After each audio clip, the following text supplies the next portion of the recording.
Bonjour à vous les poissons, je suis ravie de vous retrouver pour la lecture de vos énergies générales, énergies relationnelles et sentimentales pour ce mois de novembre 2022. J'espère que vous allez tous et toutes très bien. Donc on va regarder avec le petit oracle de l'intuition. Pour commencer le tirage, donc je rappelle que cette guidance est très générale, prenez vraiment ce qui résonne pour vous. Vous pouvez consulter votre signe ascendant ainsi que votre signe lunaire. Et puis pour les personnes qui souhaitent une guidance personnalisée, vous pouvez me joindre via mon site julieguidance.com. Allez, c'est parti pour vous les poissons, ascendant poisson et lune en poisson. Hop, et vous avez hypersensibilité. Écoute en priorité tes besoins et ton rythme et tu sauras mieux te protéger. Ta grande faculté de ressenti devient ainsi une force et elle se met à ton service. Ok. Alors, bon bah voilà, hein. C'est un mois en tout cas qui pourrait être un peu challengeant sur le plan émotionnel parce qu'on vous parle de votre hypersensibilité. Donc hypersensibilité lorsqu'elles sont maîtrisées, hein, c'est cette hypersensibilité lorsqu'elle est maîtrisée, c'est être connecté à vos émotions, savoir les accueillir, savoir les comprendre, savoir en même temps transcrire les messages, c'est être à l'écoute aussi de votre intuition, d'être très réceptif et réceptive aux autres, mais de manière juste, de manière positive. Par contre, lorsque parfois on est fatigué, lorsque parfois on traverse des périodes difficiles, l'hypersensibilité d'un point de vue négatif peut être très challengeant, très fatigant surtout. Voilà, vous pourriez vous sentir plus susceptible, plus vulnérable aussi. Enfin bref, ça peut être assez difficile sur le plan émotionnel. Donc voilà, on va voir comment ça va se traduire, mais en tout cas, il faudra faire attention à votre côté hypersensible, en tout cas pour ce mois de novembre. Alors, on va regarder avec l'oracle chakra du cœur pour vous sur le plan relationnel pour les poissons. Relationnel et sentimental pour les poissons. Vous en avez deux. Vous avez le déplacement géographique, donc la distance, et les signes. Bon, alors, pour certains, vous êtes peut-être appelés à bouger, voyager, voilà, ou alors à prendre des distances avec une certaine personne. Non, bah là, ça parle carrément de déménagement. Déménagement, changement de ville, une envie de bouger, une envie de voyager, une envie de découvrir peut-être de nouveaux horizons. Bref, en tout cas, là, il y a un besoin de respirer. Je le sens fortement pour vous les poissons. Ok. Allez, on va regarder avec l'oracle Béline pour les poissons, ascendant poisson et lune en poisson. Oh, bon, il y a une nouvelle qui tombe.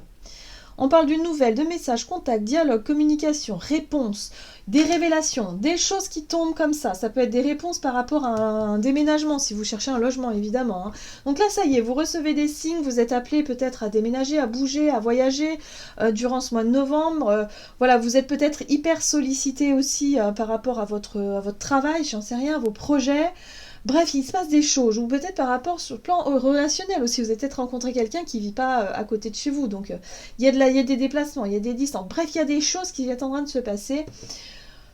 Ça peut vous titiller effectivement sur le plan émotionnel parce que voilà, il se passe des choses, émotionnellement ça remue un petit peu, que ce soit positif ou pas hein, d'ailleurs, hein, mais... Oh, bon, en plus, vous avez la carte du hasard ici qui vous parle de chance, de coïncidence, donc des signes, hein, des synchronicités, des opportunités qui s'offrent à vous. Donc oui, il peut y avoir des choses qui bougent de manière rapide, mais c'est pour ça que ça peut faire remonter un petit peu votre côté un peu sensible, peut-être certaines peurs, certaines émotions qui remontent à la surface. Ok, qu'est-ce qu'on vous donne pour les poissons? On va regarder ici, donc en début de mois, comment les choses se mettent en place pour vous. Quelle est la situation en ce début novembre pour vous les poissons? Alors, la force. Ok, force, courage, volonté, maîtrise de soi, maîtrise de ses émotions aussi. Hein. Ok, ici vous avez le jugement. Très bien. On voit bien la nouvelle. Oh là là, et le monde. Waouh. Bon alors je ne sais pas ce qui se passe pour vous les poissons, mais là vous êtes à la fin d'un cycle, mais quelque chose d'extrêmement positif. Je le ressens fortement. Même si vous le ressentez peut-être pas comme ça tout de suite, pour moi il y a vraiment... vous voyez, ces cartes sont très lumineuses. Hein. Le monde parle d'une fin de cycle, mais d'une fin de cycle voulue. Comme un sentiment d'avoir accompli quelque chose. Là, vous avez une nouvelle. Il y a quelque chose qui est positif ici. Donc si vous étiez en recherche d'un logement, hein, parce qu'on est dans le déménagement, ça peut être ça. Si vous étiez en recherche d'un logement, vous allez avoir une réponse favorable. Il y a quelque chose ici qui fait que vous avez persévéré, vous avez fait preuve de courage et de volonté, et aujourd'hui, ou en tout cas durant ce mois de novembre, vous allez pouvoir enfin récolter les fruits de vos efforts. Hein. Donc il se passe quelque chose. Il y a une nouvelle, il y a une réponse, il y a une révélation, quelque chose qui arrive et qui change un petit peu la donne, ou en tout cas qui secoue un petit peu votre monde intérieur. Et forcément, ça va se ressentir sur vos relations. Alors, qu'est-ce qu'on vous dit? Quels sont les conseils à suivre pour vous? Alors, on a le conflit quand même, hein, il y a quand même des difficultés. Hein. Alors, la papesse et la 3 d'épée. Bon, alors là, c'est pas super... c'est pas super... comment dire ce sont pas des cartes super faciles, voilà. La 5 d'épée nous parle de conflit, de difficulté à communiquer, à se faire comprendre, et à entendre même l'autre dans ce qu'il a à dire. Hein. Donc là, on est vraiment dans quelque chose qui est bloqué, qui est conflictuel, où ça blesse, ça fait mal. D'ailleurs, la 3 d'épée parle de blessure. Ça parle de trahison, ça parle de blessure, de douleur, de quelque chose qui a été douloureux par le passé. Et là, on a la papesse qui parle de sagesse et de connaissance de soi. Moi, ce que je comprends ici, c'est que les conseils à suivre, c'est surtout de continuer à travailler sur vos blessures, de continuer à travailler sur vos peurs, sur ce qui est douloureux pour vous et sur ce qui vous met en colère. Qu'est-ce qui vous met en colère? Qu'est-ce qui vous dérange? Qu'est-ce qui vous blesse? Qu'est-ce qui fait que vous vous sentez mal parfois, ou vous avez l'impression que les personnes cherchent à vous mentir, à vous trahir? Je sais pas, il y a vraiment quelque chose comme ça. D'ailleurs, c'est l'hypersensibilité, hein. Si vous sentez que vous êtes dans ces énergies-là où vous avez vraiment l'impression que tout le monde est contre vous, dites-vous que c'est pas forcément le reflet de la réalité. En général, c'est des peurs qui refont surface, c'est des émotions qui remontent à la surface, parce que là, il y a du mouvement, il y a du changement, il y a des nouvelles, il y a des choses qui bougent, et du coup, émotionnellement, c'est un peu plus difficile pour vous à gérer. Voilà. Mais en tout cas, on vous dit que cette période-là est positive dans le sens où ça vous permet aussi d'en apprendre plus sur vous-même, sur vos blessures, sur tout ce qui vous dérange, pour au final mieux vous comprendre, mieux vous connaître et pouvoir anticiper les choses et pouvoir justement mieux gérer les émotions. Bon, quelles sont les choses à éviter pour vous? Donc il va falloir faire attention à votre hypersensibilité, parce que du coup, point de vue relationnel, ça peut être super désagréable pour les autres. Hein. Si vous êtes tout le temps en train de vous vexer, de vous plaindre ou d'être en colère pour un oui, pour un non, ça peut être fatigant pour l'entourage, évidemment. Bon, alors qu'est-ce qu'on vous dit? Les choses à éviter pour vous. Ok. Le battleur. Ah. Bah, moi, ce que je comprends ici, les situations à éviter, ça va être effectivement de prendre trop de temps avant de prendre des initiatives. Il va pas falloir laisser pourrir la situation, il va pas falloir laisser, par exemple, les conflits ou les incompréhensions ou les choses comme ça, nourrir une colère ou une frustration à l'intérieur de vous. Ce qu'il va falloir faire surtout, c'est essayer de l'exprimer, mais de manière assez... à la façon de la papesse, c'est-à-dire assez sage, hein, dans la connaissance de soi. Remettez-vous un peu en question. Ne soyez pas forcément dans l'affrontement envers les autres. Ne pensez pas que les choses, ou que les situations sont, comment dire, que ce soit toujours la faute des autres. Là, il y a un besoin de se remettre en question, là, parce que la papesse parle d'intériorité, hein, de la connaissance de soi, de sa sagesse intérieure. Là, il y a beaucoup de choses à apprendre. Il y a beaucoup de choses à découvrir, et c'est ça qui fait avancer, hein, sur le plan spirituel d'ailleurs, et même sur le plan relationnel pour la suite. Il y a l'idée de gagner en maturité après. Hein.